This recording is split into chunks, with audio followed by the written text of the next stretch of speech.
여러분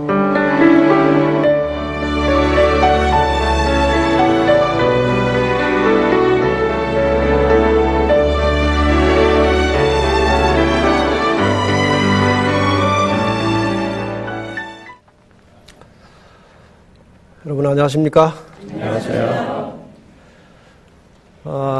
용과 싸우는 여자의 일생, 이러한 총주제로 이어지는 성서 예언 세미나, 오늘은 5번째 시간입니다. 오늘은 전체 8번의 순서 중에 용의 전략이라고 하는 제목으로 5번째 시간을 갖게 되겠습니다. 내용은 이제 창세기와 다니엘과 계시록에 나오는 전체 내용을 종합해서 이제 말씀을 드리려고 하는 것입니다. 아이들이 이렇게 싸우고 있을 때 가서 잘 들어보면 이유가 있어요, 없어요? 이유가 있어요.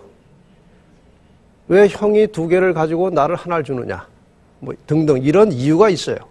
그것을 우리가 쟁점이라고 합니다. 쟁점.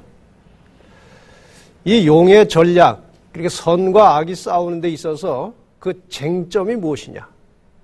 용이, 사탄이 어떤 전략으로 이 싸움을 끌고 가고 있느냐? 그것을 이해하는 것은 올바른 신앙과 올바른 믿음을 갖기 위해서 대단히 중요한 것입니다. 이 사탄의 전략이 인간이 타락하자마자 창세기 3장에서 인간이 타락하는 역사가 나오죠. 4장이 시작되면서 바로 사탄의 전략이 나오는 것입니다. 무엇이 싸움의 쟁점인지. 마태복음 24장 24절에 보면 거짓 그리스도와 거짓 선지자들이 표적과 기사를 보이면서 택하신 자, 아주 신실하게 하나님을 잘 믿고자 하는 사람들까지도 미혹해 간다고 그랬어요. 그리고 베드로전서 5장 8절에 보면은 근신하라 깨어라 너희 대적 마귀가 우는 사자처럼 두루 다니며 삼킬 자를 찾는다고 그랬어요.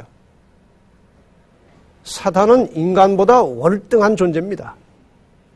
그래서 인간들을 어떻게 미혹할 때 넘어갈지 사탄이 제일 잘합니다. 우리 한 사람 개인의 약점과 특성을 사탄이 너무나 잘 아는 것입니다. 그래서 이러한 것을 잘 알고 있는 사탄이 이 전체 선악의 역사의 흐름을 어떻게 끌고 가느냐, 오늘 이 문제를 이제 공부하게 되는 것입니다.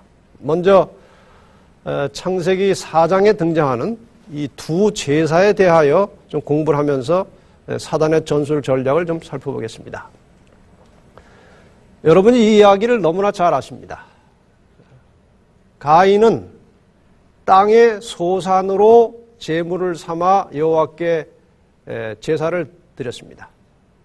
아벨도 제사를 드리긴 드렸는데 양의 첫 새끼와 기름으로 제사를 드렸습니다.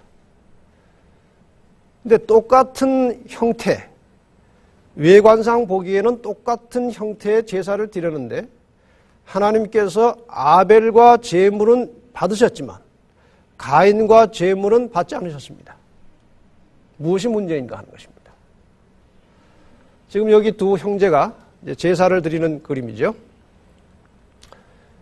외형적으로 볼 때는 비슷하게 보이지만 그 본질이 너무나 다른 2 제사입니다.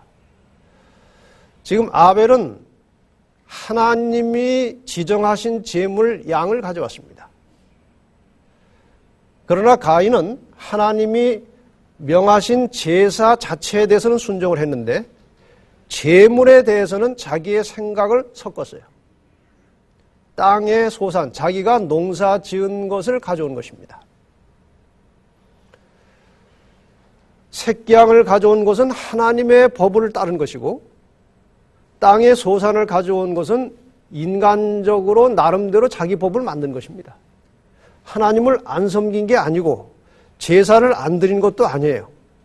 하나님을 섬기고 제사는 드리되 방법을 자기가 약간 고쳐서 한 것뿐입니다. 그러나 결과는 완전히 하늘과 땅입니다. 결국 그 인간의 법을 섞어서 하나님을 믿는 자가 하나님의 법대로 하나님을 믿는 자를 쳐 죽인 것입니다. 요한복음 16장 2절에 이와 비슷한 말씀이 있습니다. 때가 이르면 물은 너희를 죽이는 자가 생각하기를 이것이 하나님을 섬기는 예라 하리라. 하나님의 백성들을 핍박하는 자들이 핍박하면서 생각하기를 이것이 누구의 뜻이다? 하나님의 뜻이다. 지난 시간에 배우신 것처럼 일요일 법을 만들어서 다른 신을 섬깁니까? 하나님을 섬깁니까? 하나님을 섬기면서 그 법대로 하지 않는 하나님 법대로 사는 자들을 핍박하고 죽이면서 이것이 하나님의 뜻이다. 그렇게 하는 것입니다. 이것이 선악의 싸움의 본질이에요. 그래서 크게 말하면 하나님의 법과 인간의 법이 대립하여 싸우는 것이 선과 악의 싸움이에요. 그 다음에 또 다른 이야기를 하나 들어가 보십시다. 다니엘의 이 사자굴 경험을 여러분이 너무나 잘 아십니다. 아이들도 다 알아요. 근데 이것을 그냥 이야기로 듣고 재밌게 끝나면 그건 성인이 공부하는 방법이 아니에요. 이 속에서 우리는 대단히 중요한 사탄의 전략을 또 찾는 것입니다. 이 다니엘은 하루 3번씩 정확하게 하나님께 기도했습니다. 그리고 워낙 흠잡을 데 없이 온전했어요. 그 업무를 수행하는 능력이나 사람들과의 관계나 모든 면에 흠잡을 것이 없었어요. 게다가 지금 이 왕이 다니엘을 몇 명의 총리 중에 수석 총리로 세우려고 하는 것입니다. 그래서 이제 주변의 다른 총리들이 시기심에 나가지고 이 다니엘을 모함해서 이렇게 어떻게 그냥 없애버리고 싶었어요. 자기보다 좀 이렇게 월등하고 잘나고 그래서 막 시기하고 질투하다가 저 사람 죽었으면 좋겠다. 그런 생각을 사람들이 합니까? 안 합니까? 하는 것입니다. 지금 이 바벨론에서 이게 지금 바벨론에 이어가지고 바사 시대에 일어난 일이 사실은 바사 시대 초기의 일입니다. 그래서 보니까 도저히 안 되겠어서 다니엘 6장 5절에 보면은 뭐라고 얘기를 하는가 하면은 이 다니엘은 그 하나님의 무엇에 대하여 율법에 대하여 그 틈을 얻지 못하면 그를 고소할 수 없으리라. 하나님의 법 지키는 것을 가지고 뭔가 트집을 잡아야지 이게 일이 되지 안 그러면은 어디 흠잡을 데가 없다 이것입니다. 그래서 이제 아이디어를 하나 딱 생각을 한 것입니다. 6장 7절에 이제 왕에게 찾아왔습니다. 나라의 모든 총리와 수령과 방백과 모사와 관원이 의논하고 왕에게 한 무엇을 세우며 율법을 세우며 한 금령을 정하실 것을 구하려 했다. 이게 둘 다 지금 법이에요. 그렇죠? 하나님의 율법을 가지고 지금 다니엘은 철저하게 순종하고 있고 이 다니엘의 그 모함하는 사람들은 그 율법 지키면은 못 살게 하는 법을 다른 법을 만들자 이것입니다. 이건 대단히 중요한 문제예요. 그래서 무슨 법을 정했습니까? 왕이요. 그것은 곧 이제부터 30일 동안에 누구든지 왕 외에 어느 신에게나 사람에게 무엇을 구하면 사자굴에 넣기로 한 것입니다.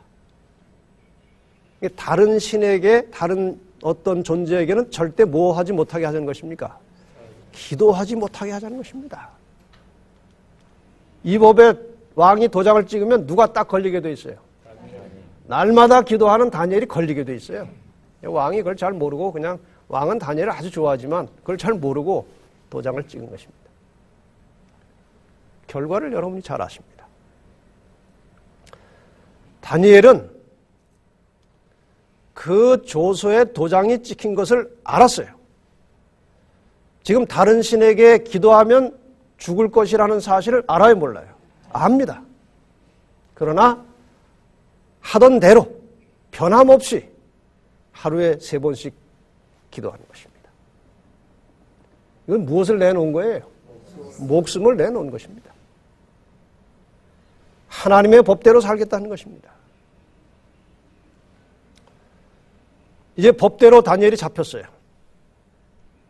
그리고 사자굴에 집어 던졌어요. 이 굶주린 사자들인데 뭐가 하나 들어왔는데 아주 맛없는 것이 왔어요. 먹기가 싫어요. 갑자기. 가만히 있는 것입니다. 이 왕은 다니엘을 사자굴에 집어넣고 얼마나 초조했는지 몰라요. 밤새도록 잠을 제대로 못 잤습니다. 아침에 가서 물어보니까 죽었어요? 안 죽었어요? 안 죽었어요. 그리고 그 음모를 왕이 다 알게 됐습니다. 그래가지고 그 원수들을 사자굴에 집어넣으라고 그랬어요. 다니엘 6장 24절에 보면은 왕이 명령을 내렸습니다. 그 다니엘을 참소하던 자들과 그 가족들을 사자굴에 집어 던지라고 그랬어요. 그랬더니 이제 아주 맛있는 게 들어오는 겁니다. 그들이 굴 밑에 닿기 전에 사자가 곧 그들을 움켜서 그 뼈까지도 부서뜨렸더라. 법싸움이에요. 법싸움. 하나님의 법과 인간의 법이 싸우는 것입니다. 하나님의 법을 지키는 자들이 초기에는 고생을 하지만 이것이 결국 역전이 되어서 인간의 법을 따르는 자들이 죽는 것입니다. 그 다음에 또 한 이야기를 하십시다. 이것도 역시 바사에서 있었던 일입니다. 여러분이 모르드게를 잘 아시죠? 유대인 모르드게가 있었습니다. 그리고 그 모르드게의 삼촌의 딸 에스더가 있습니다. 이 모르드게는 왕궁의 문지기로 있었어요. 그래서 왕궁에서 일어나고 있는 그 정보를 많이 알고 있었어요. 왕궁의 어떤 사건 때문에 왕이 왕비를 다시 뽑는다는 소문을 들었어. 그래서 이제 에스더에게 귀띔을 해주고 잘 준비시켜서 했는데 에스더가 뭐가 됐어요? 왕비가 됐어요. 왕비가. 그 당시 바사 왕은 아하수에였습니다. 아하수에로. 그리고 이 왕의 아주 힘있는 신하가 하나 있었는데 하만이에요. 이 하만이 왕궁을 출입을 하는데 다 절을 하는데 누가 절 안 해요? 모르드게 유대인은 이방인에게 절 안 합니다. 그래서 왕궁을 기분 좋게 왔다가 모르드게만 보면 기분 나쁜 거예요. 그래가지고 기분 나쁘게 나가는 거예요. 저거를 죽여버려야지. 그래가지고 궁리하다가 저것만 죽을 것이 아니라 저 민족을 다 죽여버리자 이거예요. 그래가지고 궁리를 하는 거예요. 에스더 3장 8절 9절이에요. 하만이 아수르 왕에게 아뢰되 한 민족이 왕의 나라 각 도 백성 중에 흩어져 거하는데 그 무엇이? 법률이 또 나와요. 그 법률이 만민보다 달라서 누구의 법을? 왕의 법률을 지키지 않습니다. 그런 자들을 용납하면 안 됩니다. 그들을 진멸하소서.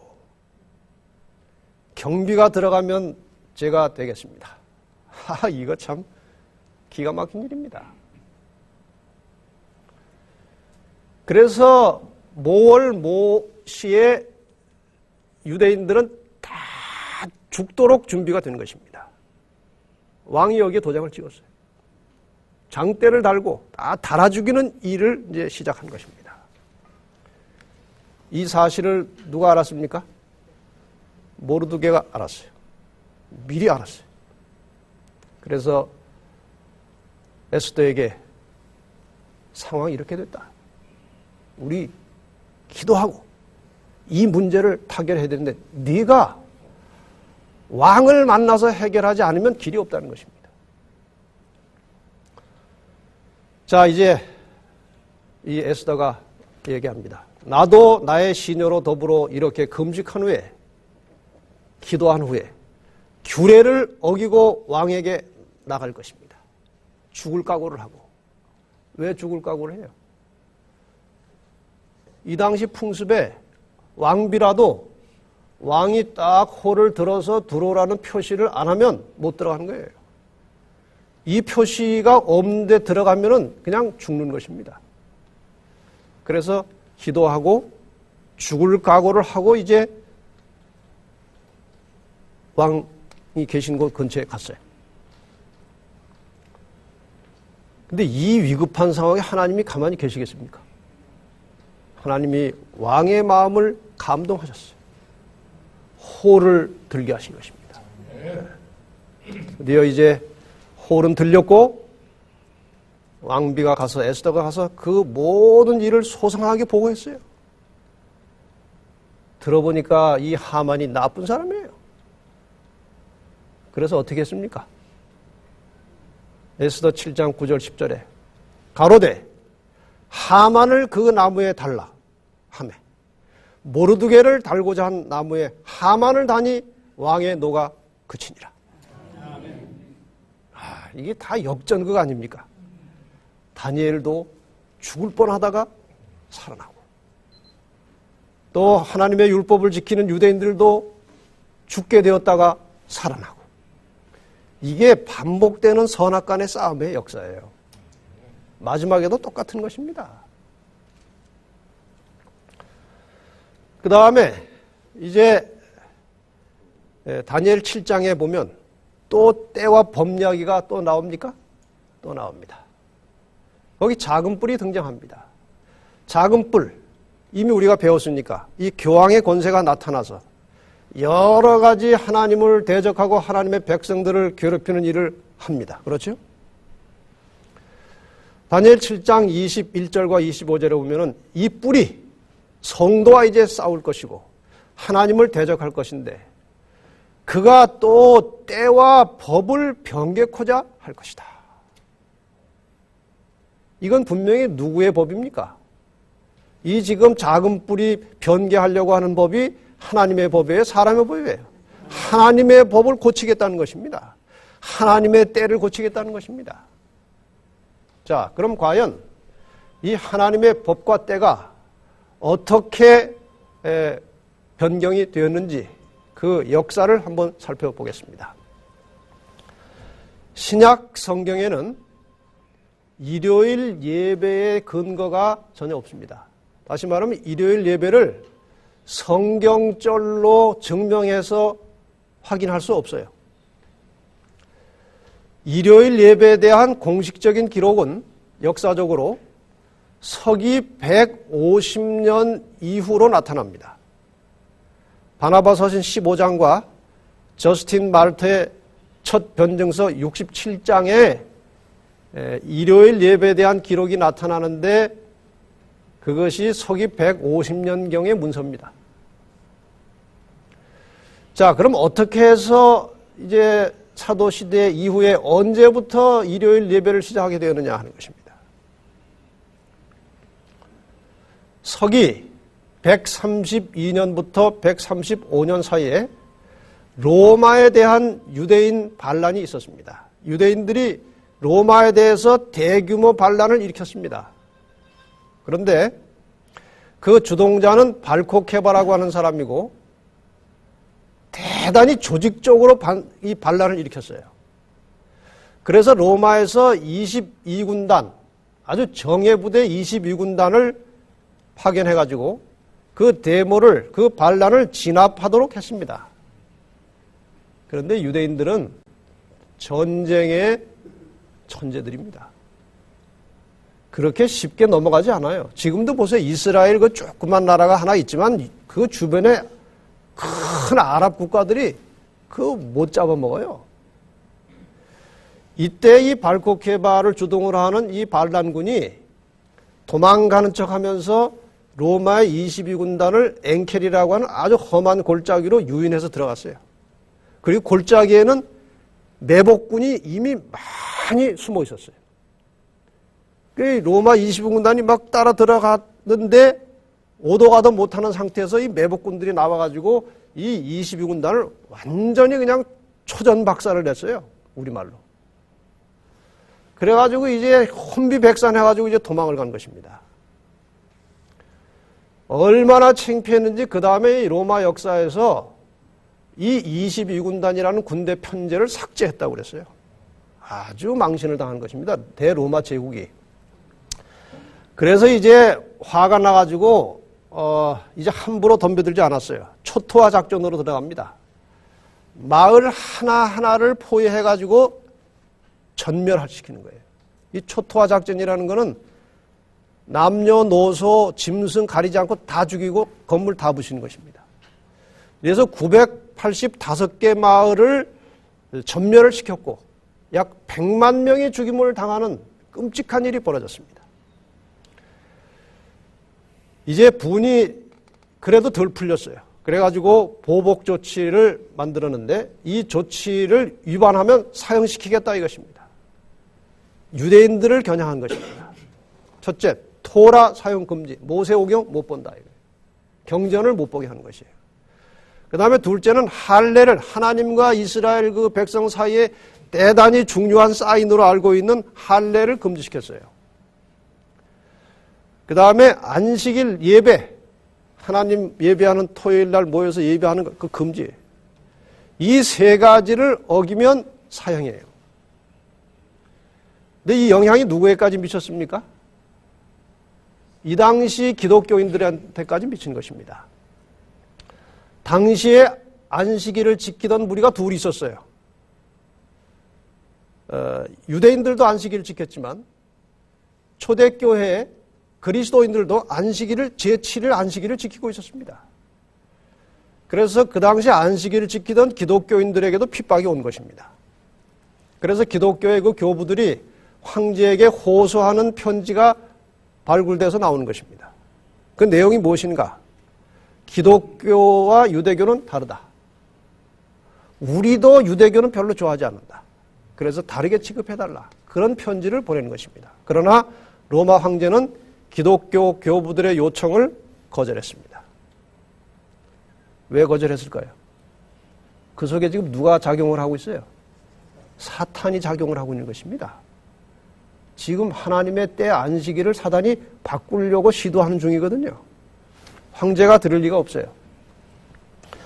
그래서 핍박이 계속해서 이어졌고 교회 내부적으로 이제 분란이 일어납니다. 안식일을 그래도 계속 지키려는 사람들이 있었고 그 다음에 안식일 대신에 일요일을 좀 지키다가 나중에 다시 돌아가자 뭐 그런 사람들도 있었고 그 다음에 로마에게 잘 보이기 위해서 일요일도 지키고 또 우리대로 안식일도 지키고 이런 사람도 있었고 여러 종류의 사람들이 나타난 것입니다. 아시는 대로 그 당시 일요일은 이교도들의 예배일이었습니다. 태양신을 숭배하는 그 당시 이교도 중에서 태양신 숭배하는 무리가 가장 많았고 다수였습니다. 그들이 주류였어요. 그들이 예배하는 날이 썬데이. 썬이 뭡니까? 태양의 날이었습니다. 그래서 결과적으로 말하면은 이교도들의 예배일이 어디로 들어오는 것입니까?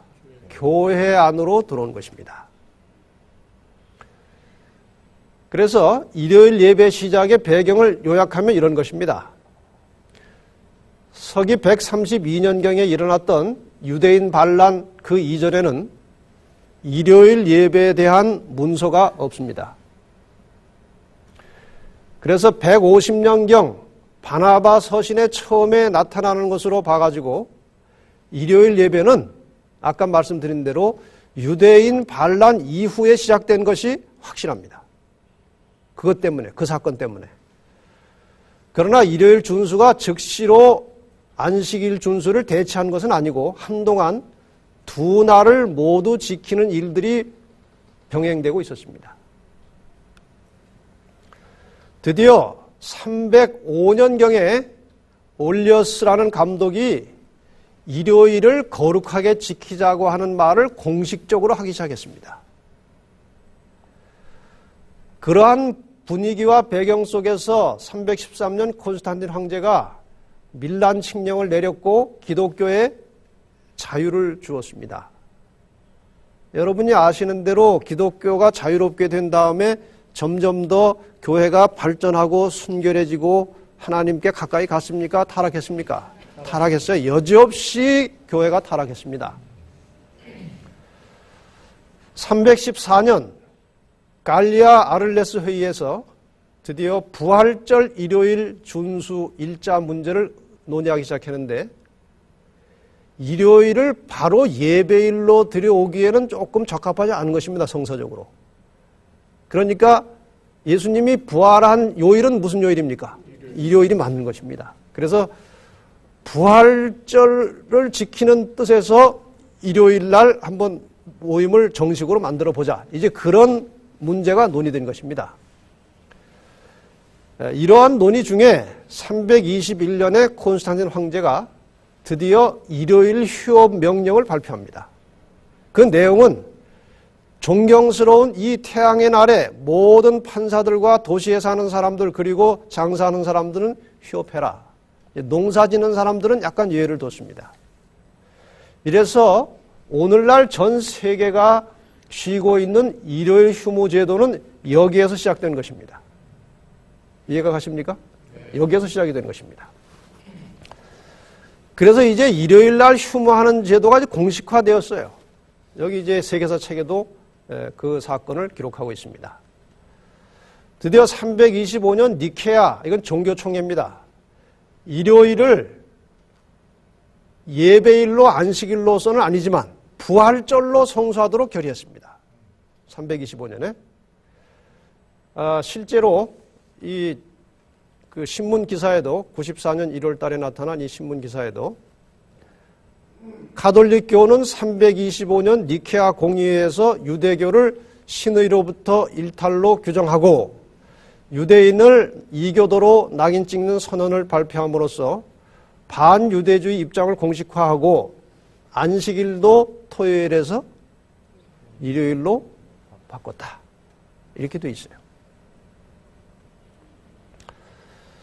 그 다음에 343년 사르티카 회의에서 일요일을 그냥 부활절 정도가 아니고 신성하게 지키는 날로, 더 나가서 일요일을 주의 날로 개칭해서 예배를 드리자. 이렇게 이제 의논을 한 것입니다.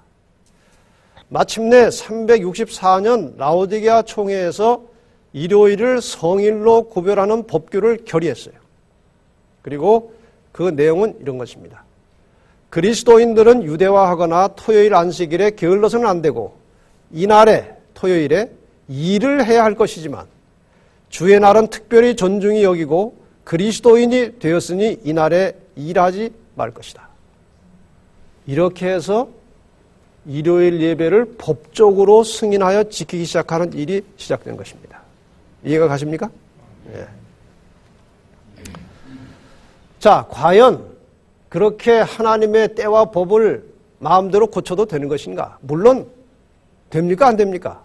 안 되지요. 근데 지금 저는 어느 정도로 안 되는가를 설명하려고 하는 거예요. 이 하나님의 법이라고 하는 것은 하나님의 존재와 직결되어 있는 것입니다. 시편 97편 2절에 보면 구름과 흑암이 그에게 둘렸고 의와 공평이 그 보좌의 기초로다. 그 보좌는 하나님의 존재를 말하는 것입니다. 그 존재의 기초가 뭐라고요? 의와 공평이다. 의라고 하는 것은 체데크라고 하는데 어떤 기준이나 법을 말하는 것이에요. 공평이라고 하는 것은 미스파트라고 하는데 이것은 그 기준에 의해서 통치하는 것입니다. 하나님의 존재는 기준, 법에 의해서 온 우주와 세계를 공평하게 다스리는 것이 하나님의 존재와 직결되는 것입니다. 지금 이 세상에서 일어나고 있는 구속의 모든 역사는 하나님이 정하시고 생각하신 그 법도를 어기지 않는 법에 의해서 하나님이 인간을 구원해 가시는 것입니다. 그만큼 하나님의 존재는 이 법과 공의에 기초하고 있는 것입니다.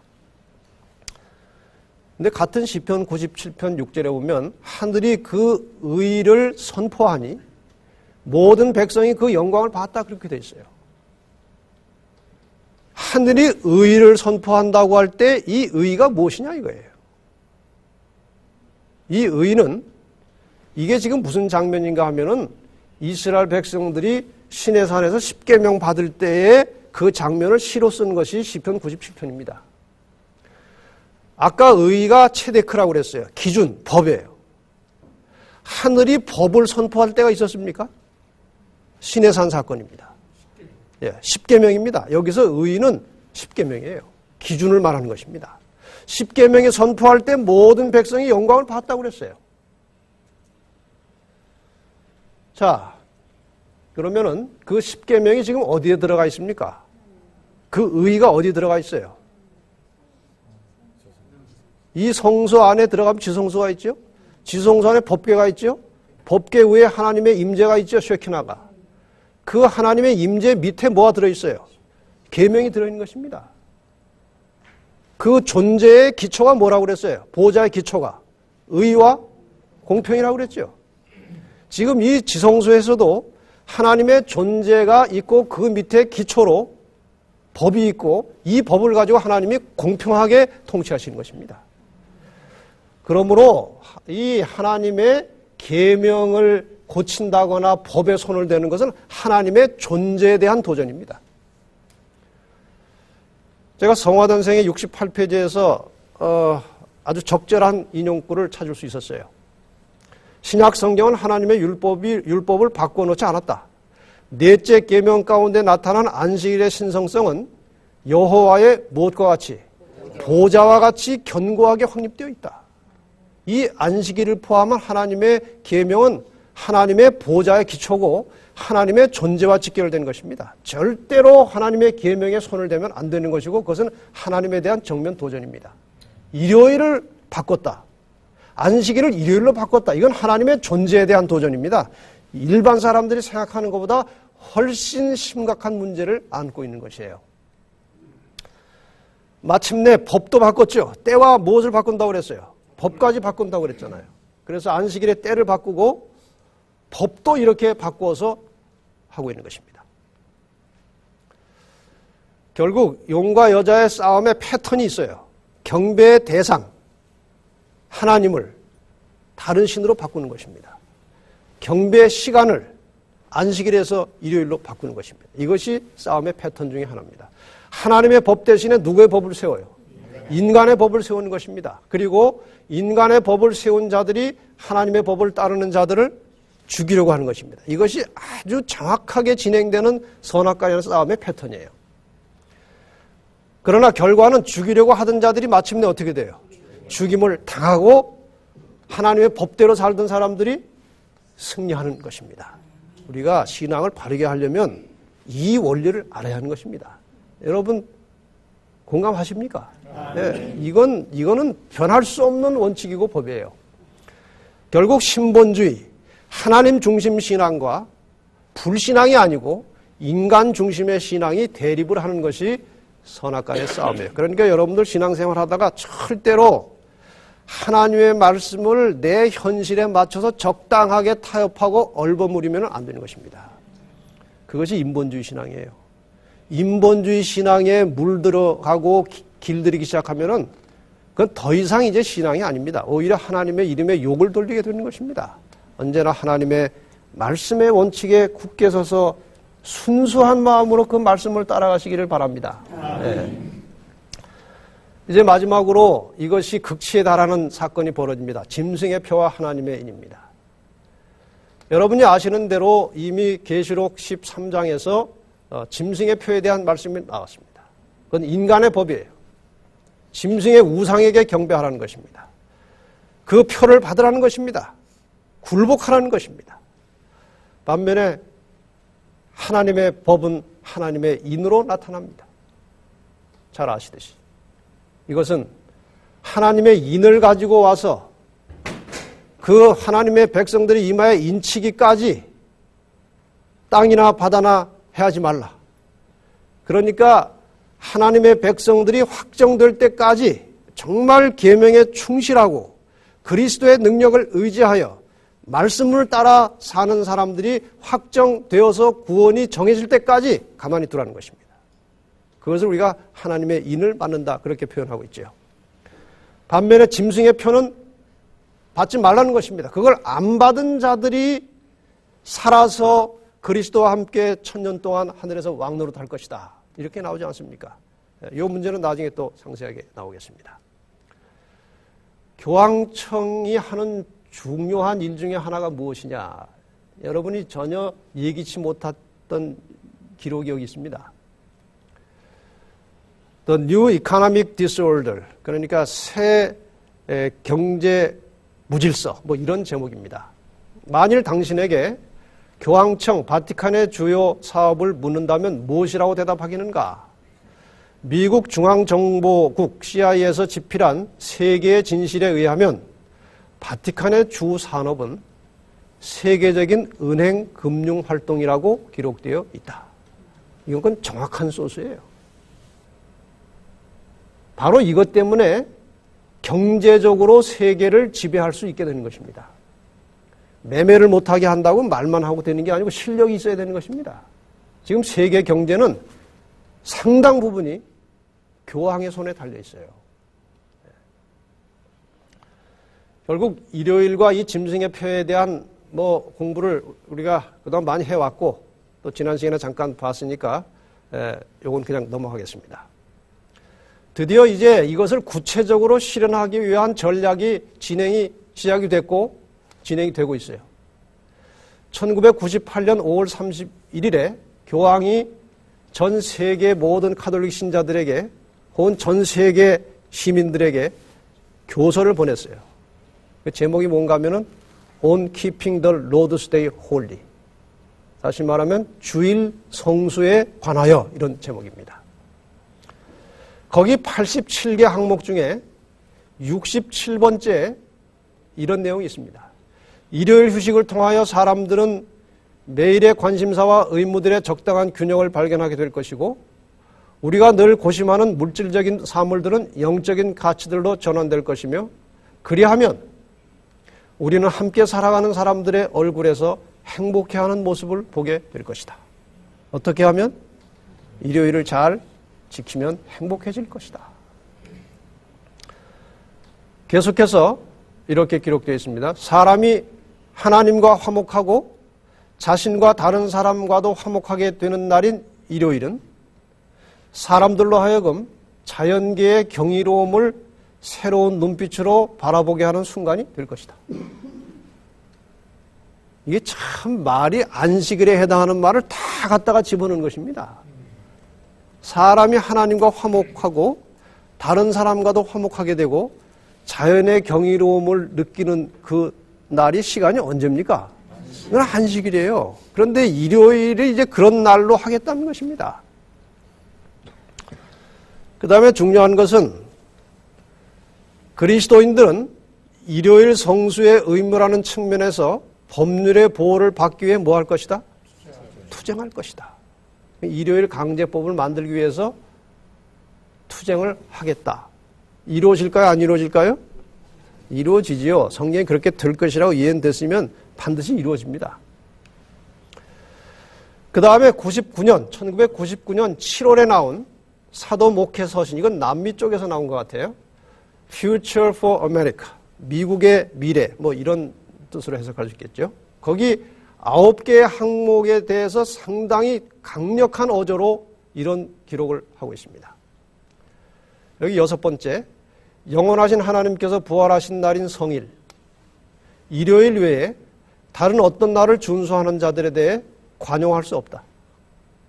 이 날을 위해 우리는 로마 카톨릭 교회가 주장하고 있는 거룩한 말씀이 요구하는 바를 성취하지 않을 수 없다.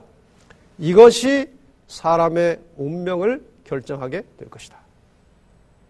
이 일요일 강제법을 따르고 굴복하느냐 안 하느냐에 따라서 뭐가 결정된다는 것입니까? 운명이 결정될 것이다. 이것은 이제 우리 쪽에서도 할 수 있는 말이에요. 이것에 의해서 뭐가 결정되는 거예요? 운명이 결정되는 거예요. 7번은 이런 것입니다. 우리는 성일인 일요일을 어기는 자들에 대해 관용할 수 없다. 그러한 자들은 법정의 절차를 통해 양심의 자유를 발휘하지 못하도록 사법적인 형벌을 받게 될 것이다. 그러니까 신앙과 양심의 자유를 앞으로는 어떻게 하겠다는 것입니까? 박탈하겠다는 것입니다. 여러분, 9.11 사태를 그냥 하나의 사건으로 보시면 안 됩니다. 9.11 사태 이후에 미국이 테러리스트를 아주 색출해서 완전히 없애겠다는 의지를 가지고 사람들 한 사람 한 사람을 조사하기 시작했습니다. 공항 들어가고 나갈 때 또 개인의 사생활에 대해서 서서히 이제 침해를 하는데, 그전에는 그런 분위기를 도무지 만들 수가 없었어요, 미국에서. 근데 9.11 사태 이후로 온 미국의 시민들이 테러리스트에 대한 아주 혐오감, 아주 극도의 반발감을 가진 상태에서 우리가 테러리스트를 다 색출해서 없애야 되니까 그것을 잡는 일에, 조사하는 일에 여러분이 뭐 해달라는 거예요? 협조해달라는 거예요. 그러니까 좀 희생하겠다는 것입니다. 지금 세계는 양심의 자유와 신앙의 자유가 간섭을 받고 서서히 침해를 받는데 길들여져 가고 있는 시간입니다. 지금 그런 기간이에요. 이것이 점점 익숙해지고 이것이 보편화돼 버리면 나중에 일요일 강제휴업법을 만들어서 요구해도 순응하게 돼 있어요. 지금 갑자기 만들어서 요구하면은 뭐 신앙의 자유, 양심의 자유 해가지고 난리가 납니다. 그러나 지금 분위기가 서서히 양심과 신앙의 자유를 희생하고 양보하는 분위기가 만들어지는데, 그것이 9.11 사태 이후에 일어나는 세계적인 분위기입니다. 자, 결국 이 세계의 정치가들은 이것이 올 것을 알고 있습니다. 지금 여기 그림에 보이는 저 사람이 누구 같아요? 부시 닮았습니까? 그림 참 잘 그렸어요.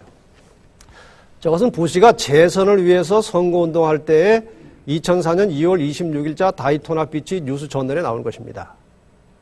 그 밑에 영어로 된 설명에 이 만평에 뭐라고 되어 있는가 하면은, 여기에 내 보수적 지지파들이 정말 좋아할 제안이 있습니다. 그것은 다름이 아니라 사람들을 일요일에 교회 가도록 요구하는 헌법 개정안이 바로 그것이죠. 다 준비도 돼 있고 마땅히 결국에 가서는 이렇게 해야 된다는 사실을 다 인식하고 있어요. 이제 이 법을 국민들이 수용할 수 있는 준비가 갖춰지면, 만들어서 발표하면은 이것이 즉시로 세계적으로 영향을 미쳐서 우리에게까지 현실로 오는 것입니다. 이것이 가시적으로 현실적으로 나타나면 역사는 아주 신속하게 마지막을 향해서 가는 것입니다. 바로 그때에 하나님의 백성들에게 임하는 능력이 늦은비 성령이라는 것입니다. 그래서 일요일 법령과 함께 늦은비 성령이 부딪혀서 큰 역사가 일어나면 완전히 이제 둘로 갈라짐으로 세상 역사는 끝나는 것입니다. 이것이 지금 거의 초일기에 들어가고 있다는 것입니다. 결국 이 땅에 사는 자들은 다 짐승에게 우호한다고 경배하는데, 누구만 빼고 어린 양의 생명책에 이름이 기록된 자들은 빼고 다 경배하게 될 것이다. 그래서 성도들에게 무엇이 필요하다고 말씀하십니까? 인내가 필요하다. 계시록 13장 10절 말씀을 같이 읽겠습니다. 시작. 사로잡는 자는 사로잡힐 것이요 칼에 죽이는 자는 자기도 마땅히 칼에 죽으리니 성도들의 인내와 믿음이 여기 있느니라. 여러분, 조금 더 참으십시다. 하나님의 말씀을 순종하고 그분의 뜻을 따라 사는 일에 나의 모든 것을 바쳐서 주님의 뜻이 내 삶에서 실천되도록 하는 일에 방해가 되는 것, 장애가 되는 것 다 극복하고 조금만 더 참으시기를 바랍니다. 성도들의 인내가 있는데 계명과 예수 믿음을 지키는 자들에게 인내가 필요하다고 말씀하십니다. 이제 결국 운명의 깃발이 꽂힐 것입니다. 안식일이라는 깃발, 이건 하나님의 명령이에요. 일요일 깃발, 인간의 제도입니다. 이 두 깃발 중에 우리는 어느 한 깃발 아래 서야 할 것입니다. 하나님 중심의 신앙이냐, 인간 중심의 신앙이냐. 여러분, 모든 삶을 통해서 말씀 중심, 하나님 중심의 신앙을 하시기를 바랍니다. 한 목사님이 암에 걸렸다가 우리 기별을 받고 완전히 회복이 됐어요. 개신교회 목사님이. 그래가지고 이제 너무 건강해졌어요. 먼저 있던 교회에서 자기 교회로 다시 오면 교회를 맡기겠다는 것입니다.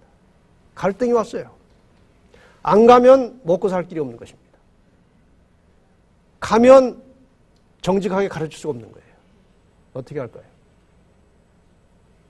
제가 그분 고민하는 거 보고 상당히 옆에서 염려가 많이 됐어요. 그러나 결국은 진리를 선택하고 그 어려운 중에서 너무 몸이 좋아지니까 막노동도 다니고 막 건축 현장에 등짐도 지고 하다가 너무 과로해서 다시 재발이 돼서 돌아가셨어요. 진리를 위해서 생명을 바친 것입니다. 이러한 신앙이 오늘 우리에게 필요합니다. 내가 죽도록 충성하라. 그리하면 내가 생명의 면류관을 내게 주리라. 우리의 목숨이 다하도록 말씀의 주의 법도에 충실하게 사시면서 이 땅에서도 행복하고 정말 즐거운 생활을 하시고 말씀에 기초해서 마침내 영원한 상급을 누리게 되시기를 바라면서 말씀을 마치겠습니다. 하나님 감사합니다.